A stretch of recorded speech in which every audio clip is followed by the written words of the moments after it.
આજ આપણે બનાવશું ઉકાળો ને ઉકાળાના ફાયદા વિશે આજે આપણે જાણશું. ચાલો બનાવીએ ઉકાળો.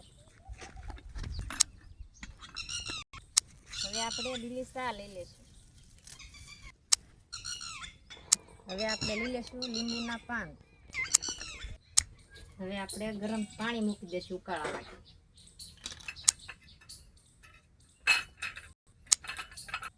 હવે એમાં તુલસીમાંના પાન, લીંબુના પાન,